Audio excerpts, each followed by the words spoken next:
On the neutral moon of Varela 7, the air was thin and cold, the sky a dull gray streaked with the distant glow of twin gas giants. Inside the grand chamber of the Galactic Concord Assembly, the atmosphere was even colder. Rows of curved benches rose in concentric circles around a central dais, each occupied by representatives from dozens of starfaring species. Some wore breathing masks, others shimmered with bioluminescent skin, and a few floated silently in anti-grav pods. At the very center, standing alone beneath the Concord's silver emblem, a circle of interlocking rings, was Daniel Carter. He was human, tall but not imposing, with short brown hair and eyes that had seen too many compromises. His dark diplomatic uniform bore no medals, only a small pin shaped like Earth's continents. 5 years ago he had stood in this same spot, full of hope, as humanity signed the Pact of Mutual Sovereignty with the Cathari Dominion. Back then, the galaxy had watched with cautious interest. Humans were new to interstellar politics, but they were clever, resilient, and surprisingly unified after their own world wars. The Pact promised peace, shared knowledge, open trade routes, and mutual defense. It was supposed to be the beginning of a new era. But 3 months ago, everything changed. The Cathari had attacked Eos Prime without warning. The human colony, home to over 12,000 civilians, was wiped out in less than a day. Orbital defenses were hacked from within, power grids collapsed, and Cathari warships rained fire from the sky.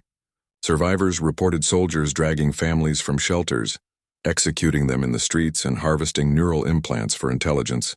The Dominion claimed it was a preemptive strike against a rogue military installation, but Eos Prime had no military. It was a farming and research outpost. Its only weapons a few security drones and a ceremonial laser cannon from the early colonization days. Daniel had seen the footage. He had read the encrypted log sent by the colony's last surviving comms officer before the signal died. He had held the hand of a child refugee who whispered, "They took my mom and didn't even look at her face." And yet, here in the assembly, the Cathari envoy sat calmly in his scaled armor, tail coiled neatly beneath his seat, as if nothing had happened. The Concord's ruling council, a trio of elder beings from the Mirvan, Zenthari, and Lumen Collective, had already dismissed the incident. Regrettable, they called it, a localized misunderstanding. They refused to launch a formal inquiry, citing insufficient evidence and the Dominion's long-standing contributions to galactic stability. Daniel knew the truth. The Cathari controlled key trade lanes, supplied rare minerals, and had powerful allies. Humanity, still seen as young and fragile, didn't carry enough weight to sway the vote. But today was different. Daniel had not come to plead. He had come to present. He activated the holoprojector embedded in the dais. A shimmering image filled the chamber, the burning skyline of Eos Prime, time-stamped and geolocated.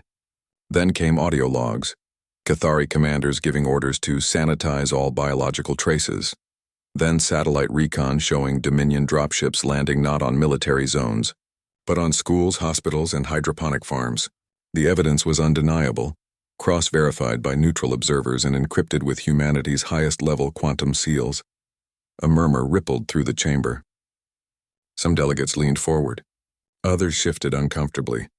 The Cathari envoy, a high-ranking officer named Vrakthel, hissed through his fangs but said nothing. He knew this evidence had been circulating in secret channels for weeks. What he didn't know was that Daniel now held something far more dangerous than data. Inside the slim briefcase at his side, locked with a DNA-coded seal, was a message from Earth's unified council. Not a request, not a petition, a declaration. It stated plainly that if the Concord failed to uphold the Pact, humanity would consider it void. And if the Pact was void, then all agreements tied to it, including non-aggression clauses and weapons restrictions, would no longer apply. Daniel spoke slowly, his voice calm but firm, amplified by the chamber's acoustics. 5 years ago, we signed this pact in good faith. We opened our borders. We shared our science. We trusted your word. In return, you gave us betrayal. You gave us fire and silence. He paused, letting the words sink in. The people of Eos Prime are gone, but their memory is not. And humanity will not forget. He looked directly at Vrakthel. You thought we would beg. You thought we would wait for your mercy. You were wrong. The Cathari envoy finally rose, his claws clicking against the stone floor. Human. he rumbled, voice dripping with contempt. Your species barks loudly for one so young. The Dominion does not answer to colonies. Your loss is unfortunate but irrelevant in the grand design. Daniel didn't flinch. Then let the grand design burn. He closed the briefcase with a soft click. The holoprojection faded. The chamber fell silent. Even the ever-present hum of the climate system seemed to pause. As Daniel turned to leave, a small Mirvan delegate, a being of shifting crystal, raised a trembling limb. Diplomat Carter, it chimed in a fragile voice. What does humanity intend to do? Daniel stopped at the chamber's exit. He didn't look back. We intend to survive, he said. And we intend to be remembered, not as victims, but as equals. He walked out into the gray light of Varela 7, the weight of his mission pressing on his shoulders. Behind him, the assembly erupted into frantic debate. Ahead, his ship, the Aurora's Resolve, waited on the landing pad, engines idling softly. Aboard it, Lieutenant Mara Boyd would be monitoring every transmission, every shift in fleet movements across the sector. She had been with him since the early days of the Pact, a former naval officer turned diplomatic aide, sharp-eyed and steady under pressure. Daniel knew the real work was just beginning. The Conquered would stall. The Cathari would double down. But Earth was no longer waiting for permission to defend itself. Hidden beyond the edge of known space, the silent fleet was already assembling. Ships built in secret. Crews trained in silence. Weapons calibrated for precision, not spectacle. Their orders were clear. If diplomacy failed, show the galaxy what humanity could do when pushed too far. As the ramp of the Aurora's Resolve closed behind him, Daniel took a deep breath. He wasn't just a diplomat anymore. He was the voice of a species that had learned through blood and fire that peace must be earned, not given. And if the pact was truly broken, then humanity would write a new one, not with ink, with resolve. Inside the quiet hum of the Aurora's Resolve, Daniel Carter sat alone in the ship's briefing room, the glow of a dozen data screens casting soft blue light across his face. The vessel had just cleared Varela 7's orbit, its engines running smooth and silent as it slipped into the void between stars. Outside, the galaxy stretched endlessly, cold, beautiful, and full of teeth. Daniel rubbed his eyes, exhaustion weighing on him like armor. He had spoken his truth to the Conquered, but words alone wouldn't bring justice to Eos Prime. Action would. The door slid open with a whisper. Lieutenant Mara Boyd stepped in, her boots clicking softly against the metal floor. She was in her early 30s with short black hair, sharp green eyes, and the calm confidence of someone who had commanded warships before trading her uniform for a diplomat's coat. She carried a datapad in one hand and a steaming cup of coffee in the other. Real coffee, not the synthetic paste most ships used. She set it down in front of Daniel without a word. Thanks, he said, wrapping his hands around the warm mug. The Conquered still arguing, Mara said, leaning against the console. But no votes. No sanctions. Just noise, Daniel nodded. I expected that. They'll talk until the Cathari decide the talking is over. Mara tapped the datapad. Then it's time we showed them we're not waiting. She pulled up a star map. A cluster of red markers blinked near the edge of Sol System, far beyond Pluto, hidden in the icy dark of the Kuiper Belt. The silent fleet is ready. All 12 ships, phase dampeners tested, AI coordination synced, crews are aboard and sealed in. Daniel studied the map. The silent fleet wasn't part of any public registry. Built in secret over the last 3 years, these ships were humanity's answer to a galaxy that respected only strength. Each one was smaller than a standard cruiser but packed with experimental tech. Cloaking fields that bent light and sensors, railguns that fired tungsten slugs at near light speed, and neural-linked targeting systems that could hit a drone's cockpit from 3 light seconds away. They didn't carry nukes. They didn't need to. Precision was their weapon. Fear was their shield. Earth Command confirmed Protocol Iron Hand this morning, Mara said quietly. You're authorized to bypass Conquered oversight. Full diplomatic and tactical autonomy. Daniel exhaled slowly. Protocol Iron Hand was the last resort, a contingency plan drafted after the first border skirmishes with the Cathari. It gave a single human envoy the power to act as judge, jury, and, if necessary, executioner in matters of galactic betrayal. No committee, no delays, just one human speaking for all. Frakthel won't expect us to move this fast, Daniel said. He thinks we're still begging, Mara replied. He doesn't know we've stopped asking. She brought up another file, a live feed from Xylos Prime, the Cathari homeworld. Massive spires of black stone pierced a blood-red sky. Armored transports moved through the streets like beetles. At the center of the capital stood the Ash Garden, a grim monument where the Cathari displayed the bones of conquered species as trophies. Human bones weren't there yet, but Daniel knew they would be if nothing changed. We jumped to Xylos Prime in 12 hours, he said. Not as petitioners. As envoys with teeth, Mara nodded. I've already routed the course through 3 blind jumps to avoid Cathari patrols. The Aurora won't be seen until we're in their orbit. And the fleet? They'll hold position at Lagrange Point 7 just outside the system. Invisible. Ready to strike if we give the signal. Daniel stood and walked to the viewport. Stars glittered like scattered salt against the black. Somewhere out there, 12 ships waited in the cold, their crews silent, their weapons charged. They weren't invaders. They weren't conquerors. They were guardians. And today they would make sure the galaxy understood that humanity's peace had a price, and betrayal would be paid in full. Back in his quarters, Daniel opened the sealed briefcase from Earth. Inside, beside the official declaration, was a small data chip labeled EOS Memorial. He plugged it into his personal terminal. A list of names scrolled across the screen. 12,342 civilians. Men, women, children. Farmers, teachers, engineers, artists. Each name followed by age, profession, and last known location. At the bottom was a message from the Unified Council. Remember them. Speak for them. Do not let their silence be forgotten. He closed the file and stared at his reflection in the dark screen. He wasn't just delivering a message. He was carrying the weight of every human who had trusted the Pact and paid for it with their lives. The ship's intercom chimed softly. Approaching first jump point, came the pilot's voice. Engage, Daniel said.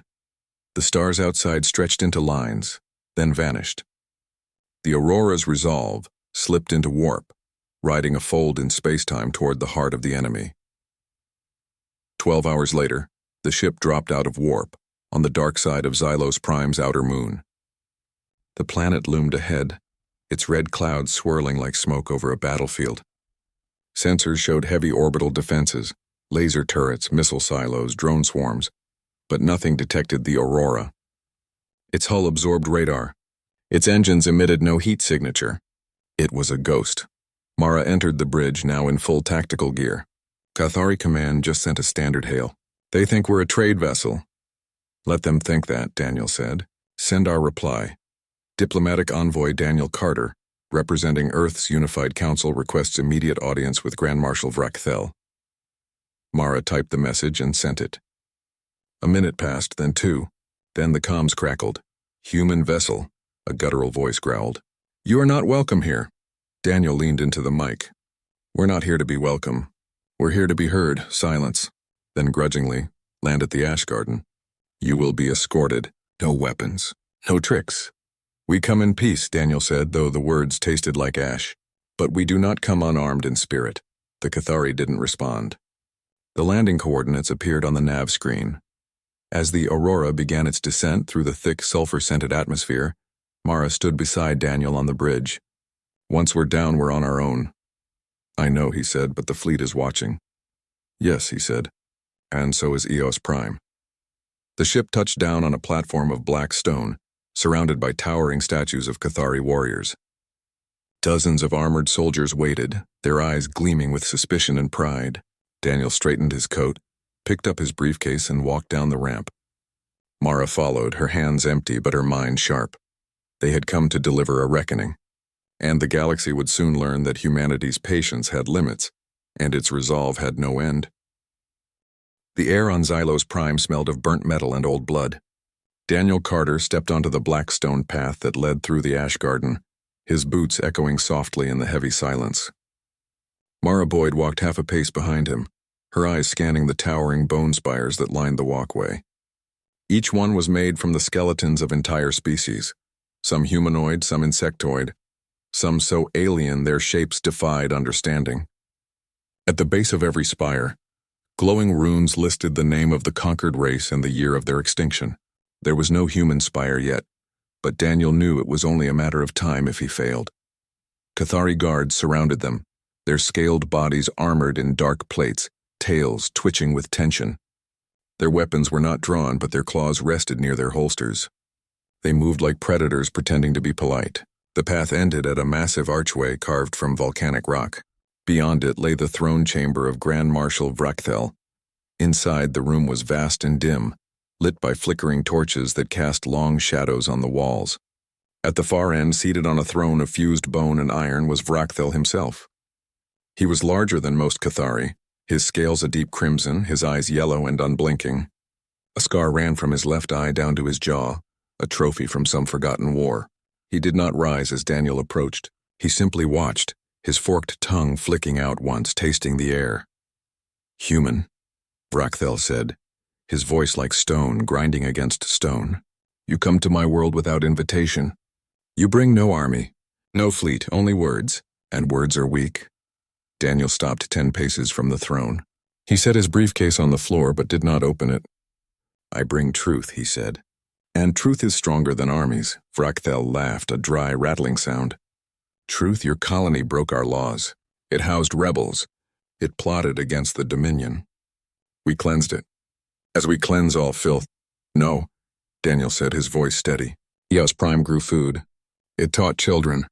It healed the sick. It had no weapons, no soldiers, no secrets. You killed them because you could, because you thought no one would stop you." The room grew colder. The guard shifted. Vrakthel's eyes narrowed. "You speak like a fool," the marshal hissed. "Humanity is young, soft. You do not understand the ways of power. The galaxy does not reward kindness. It rewards strength, and the Cathari are strong." Daniel reached down and opened the briefcase. He pulled out a small hollow projector and placed it on the floor between them. With a tap, the image of Eos Prime rose into the air, alive, peaceful, green. Then it changed. Fire, smoke, screams. A Cathari dropship hovering over a school, soldiers dragging a teacher from a classroom, a child hiding under a desk, whispering into a broken comms unit. The footage was raw, unedited, real. Vrakathel's tail lashed once. "Faked," he spat. "Verified by 3 neutral observers," Daniel said. "Time-stamped, geolocked, encrypted with Earth's quantum seal. Even your own war logs confirm it. You ordered the strike yourself." For the first time, doubt flickered in the marshal's eyes, but it vanished quickly, replaced by fury. "Even if true," he growled, "it changes nothing. You are one man, one species. What will you do? Cry to the conquered? They ignore you." "No," Daniel said. "I will not cry. I will act." He reached into his coat and pulled out a second device, a slim data pad. He tapped it once. A new image appeared above the hollow projector. Schematics of Cathari warships, fleet formations, command codes, encryption keys. All stolen. All real. Vrakthel shot to his feet, his claws extended. "How?" "While you were celebrating your victory," Daniel said, "we were listening, watching, learning. Your ships talk to each other. Your bases share data. And your networks have holes." Mara stepped forward slightly, her hand resting near her belt. She wasn't armed, but she didn't need to be. Her eyes locked with the nearest guard, and he hesitated. Daniel continued. "I have shared everything I just showed you with the Zenthari Hive, the Mirvan Conclave, and the Lumen Collective. They now know your fleet's weaknesses, your patrol routes, your command structure. If you go to war with humanity, you go to war with them too." Vrakthel roared, slamming a fist onto his throne. "Lies, they would never side with insects like you." "Wouldn't they?" Daniel asked calmly. "The Zenthari lost 3 colonies to your cleansing raids last cycle. The Mirvan have been trying to break your mineral monopoly for decades. And the Lumen? They hate chaos. And you, Marshal, are chaos with scales." The room fell silent. Even the torches seemed to burn quieter. Then Vrakthel smiled, a slow, cruel thing. "You think threats scare me, human? I have crushed worlds older than your sun. I will crush yours next." He raised a clawed hand. "Seize them." The guards moved instantly, stepping forward with weapons drawn. But before they could reach Daniel, the ground trembled. A low, deep vibration ran through the chamber. Dust fell from the ceiling. The torches flickered wildly. Vrakthel froze. "What is this?" Daniel didn't answer. He simply looked up at the ceiling as if expecting something. Mara spoke into her hidden comm, her voice low but clear. Phase dampeners are down. Fleet is holding position. Your move, sir. Outside, high above the red clouds of Xylos Prime, the Cathari orbital defense grid suddenly went dark. Every turret, every sensor array, every drone control hub shut down in perfect unison. Not destroyed. Disabled. As if someone had simply flipped a switch. Vrakathel's eyes widened in shock. Impossible. Not impossible, Daniel said. Inevitable. He stepped closer to the throne, his voice quiet but sharp as glass. You broke the pact. You thought we were too weak to answer. Too divided, too kind. But kindness is not weakness, and patience is not fear. He paused, letting the silence press down on them all. We gave you peace, he said. You gave us graves. Now you will choose. Withdraw from all human space. Return every stolen asset. Hand over the officers who led the EO strike, including you, for trial. Or, we open your networks to every enemy you've ever made. And while they tear your empire apart, our silent fleet will make sure you never threaten another world again. Vrakthel stared at him, his chest heaving. Rage, fear, pride, all warred in his yellow eyes. He wanted to order his guards to kill them. But the trembling beneath his feet told him something had changed. The sky was no longer his. You think you can win? He whispered. I don't need to win, Daniel said. I just need you to lose. At that moment, a Cathari officer burst into the chamber, breathless. Marshal, the outer defense grid is offline. We've lost contact with 3 orbital stations and there are unknown signatures at the system edge. Dozens of them, silent, waiting. Vrakthel's jaw tightened. He looked from the officer to Daniel, then to the hollow projection still showing the burning school on Eos Prime. Daniel closed the briefcase. The choice is yours, he said. But choose quickly. My people are not known for waiting twice. He turned slightly, giving the marshal space to think. Mara stood like a statue, her gaze fixed ahead. The guards lowered their weapons, unsure. Outside, the red sky darkened further, not from clouds, but from something far worse. The shadow of what humanity had become when pushed too far. And in that moment, for the first time in his long, brutal life, Grand Marshal Vrakthel felt something he had not felt in centuries. Doubt. The throne chamber felt heavier now, as if the air itself had thickened with tension. Vrakthel stood motionless, his claws flexing at his sides, his yellow eyes darting between Daniel, the hollow projection of Eos Prime, and the trembling officer at the door. The silence stretched, broken only by the low hum of the dying torches and the distant groan of failing orbital systems. Daniel did not move. He did not speak again. He simply waited because he knew the truth. When power cracks, it does so all at once. Then slowly, Vrakthel lowered his hand. The guards stepped back, their weapons still drawn but no longer aimed. The marshal's voice, when it came, was quieter than before. Less a roar, more a growl wrapped in thought. You speak of choices, human. But empires do not bow to ultimatums. Empires fall when they forget they are not eternal, Daniel replied. Yours just did. Vrakhthel's tail coiled tightly around the base of his throne. He turned to the officer. How many ships? Unknown, Marshal. They emit no heat, no comms, no drive signatures, but our long-range sensors show mass distortions near Lagrange 7. Enough to cripple the system if they choose. The Marshal's jaw clenched. He knew what that meant. Silent fleet. The rumors had reached even the Dominion's inner circles. Whispers of human ships that moved like ghosts, struck like lightning, and vanished before the smoke cleared. He had dismissed them as fear-mongering. Now, with his defenses blind and his enemies watching, he could no longer afford that luxury. He looked back at Daniel. You would risk war with the entire Dominion for one colony? No, Daniel said. I would risk war to prove that betraying humanity has consequences. Eos Prime was not just a colony. It was a promise. And you broke it. Mara shifted slightly, her fingers brushing the edge of her datapad. She had just received a secure pulse from the Aurora's resolve. The silent fleet was holding position but ready. One word from Daniel, and they would disable every Cathari ship in orbit. Not destroy. Disable. Precision. Message. No unnecessary blood. Vrakthel paced slowly in front of his throne, his scales catching the dim light like old blood. And if I agree to your terms? What then, will you leave? Will you forget? We will remember, Daniel said, but we will not retaliate further. Humanity does not seek your empire. We seek respect. And the Pact, if honored, can still stand. The Marshal stopped. The Pact is ash. Then we will build a new one, Daniel said. From the same stones but with stronger mortar.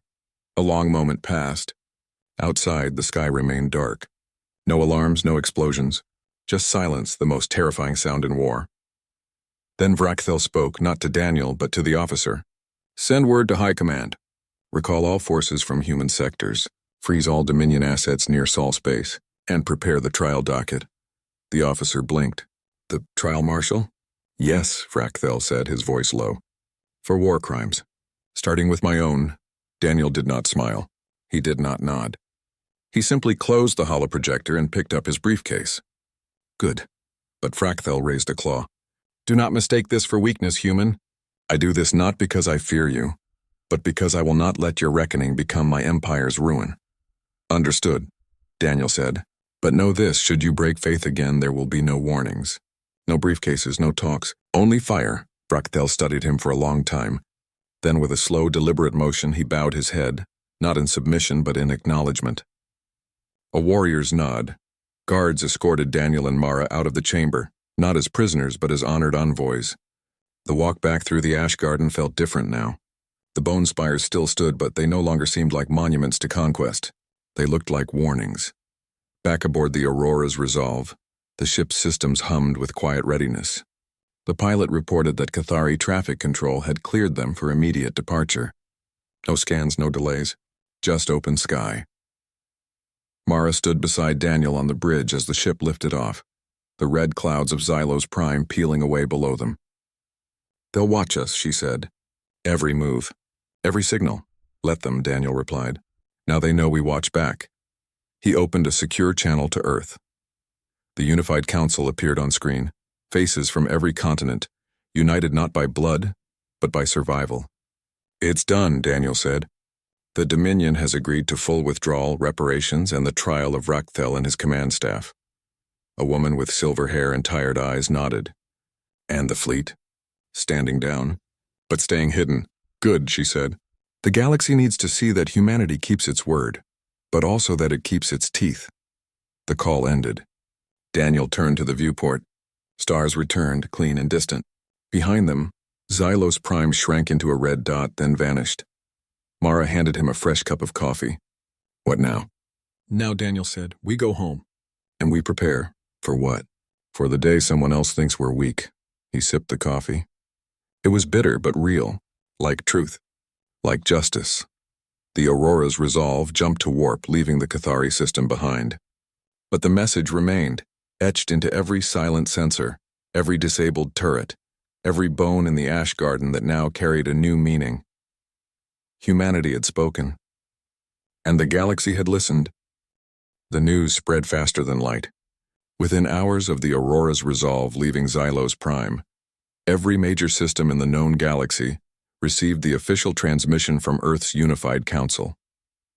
The Cathari Dominion had agreed to full compliance with humanity's terms, immediate withdrawal from all human territories, full reparations in hard credits and rare isotopes, and the surrender of Grand Marshal Vrakthel and his senior command staff for trial under the original Pact's War Crimes Clause. The message was brief, calm, and carried no boast, only facts. But those facts shook the foundations of galactic politics. On Varela 7, the conquered assembly reconvened in emergency session. This time there was no debate.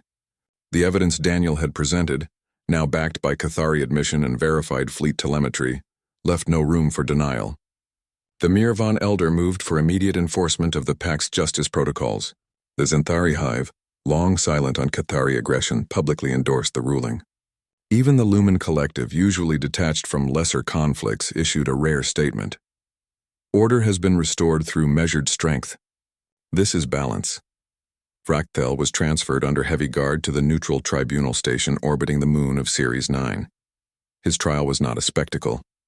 It was swift, transparent, and broadcast across every network that mattered. Survivors from Eos Prime gave testimony.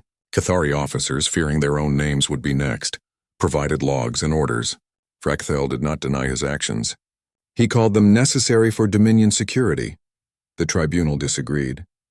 He was found guilty on all counts: mass murder, treaty violation, and crimes against sentient life. His sentence: permanent exile to a maximum security containment world, stripped of rank, title, and legacy. His name would not grace any monument. His bones would not join the ash garden. He would simply vanish as if he had never been. Back on Earth, cities did not erupt in celebration. There were no parades, no victory speeches. Instead, people gathered in quiet remembrance. In parks, schools, and spaceports, 12,000 candles were lit, one for every soul lost on Eos Prime. Daniel watched the memorial from a hill outside Geneva, the wind cool against his face. Mara stood beside him, her hands in her pockets, eyes on the distant glow of the city. "They'll say we changed," she said softly. "We did," Daniel replied. "We had to. For years, humanity had tried to fit into the galaxy by being agreeable, by bending, by hoping goodwill would be enough. Eos Prime proved it wasn't. Strength without cruelty, resolve without rage. That was the new path. In the weeks that followed, something unexpected happened. Species that had ignored human envoys for years now requested meetings. The Zenthari sent a delegation to discuss joint defense protocols. The Mirvan offered access to their deep space navigation archives. Even minor factions, scavenger clans, free colonies, rogue scientists reached out, not for aid, but for alliance. They saw what humanity had done. It had not sought to conquer, only to hold the line. And in a galaxy ruled by fear, that kind of restraint was rarer than firepower. Earth's Unified Council announced a new doctrine, simple and clear. We seek peace, but we will not beg for it. We offer friendship, but we will not be used. We remember kindness, and we answer betrayal. The silent fleet remained hidden, its existence neither confirmed nor denied, but everyone knew it was there. And that was enough. Daniel returned to diplomatic service, but his role had shifted. He was no longer just a negotiator. He was a symbol, a reminder that humanity spoke softly but now carried a shadow that stretched across star systems. He met with new envoys, signed new accords, and helped draft a revised pact, one with stronger enforcement, clearer consequences, and mutual oversight. This time, every clause had teeth. One evening, aboard a civilian transport heading to Mars Colony, a young boy approached him. He couldn't have been more than 10, with wide eyes and a patched jacket. "Are you the man who made the Cathari listen?" he asked. Daniel knelt slightly. "I spoke for people who couldn't speak anymore. That's all." "But you scared them," the boy said. "No," Daniel said gently. "I showed them we weren't afraid." The boy thought about that, then nodded like he understood more than his years should allow. Mara watched from a few seats away, a small smile on her lips. She knew the truth. The reckoning wasn't about revenge. It was about respect. And humanity had finally earned it, not by shouting, but by standing firm when the galaxy expected them to kneel. Months later, a new monument was unveiled on Eos Prime, not of bone or stone, but of light. A ring of solar-powered beacons, each inscribed with a name, pulsed softly in the night sky, visible from orbit. Pilgrims came from across human space to stand beneath it. And sometimes alien ships would pause in high orbit, sensors quiet as if paying silent tribute. The galaxy had learned a lesson. Humanity was not a child anymore. It was a neighbor, a partner, and if crossed, a force that would not be ignored. Daniel stood once more on the bridge of the Aurora's resolve, now assigned as Earth's permanent envoy to the conquered. The ship was the same, but the mission had changed. He no longer carried a briefcase of evidence. He carried proposals for cooperation, blueprints for shared research stations, and invitations to cultural exchanges. Yet in a locked compartment beneath the deck, a single data chip remained, the Eos Memorial. A reminder of why they must never again trust blindly. As the ship drifted past Jupiter's red eye, Mara joined him at the viewport. "What do you think they'll say about us in 100 years?" she asked. Daniel watched the stars, endless and patient. "I hope they say we were fair, that we were strong when we needed to be, and that we never forgot why we chose peace." He turned away from the glass. "Because peace isn't the absence of war, it's the presence of justice." And in that moment, as the Aurora's resolve sailed toward a future no longer written in fear, the galaxy held its breath, not in dread, but in respect. For humanity had not just survived its reckoning, it had reshaped the stars with it.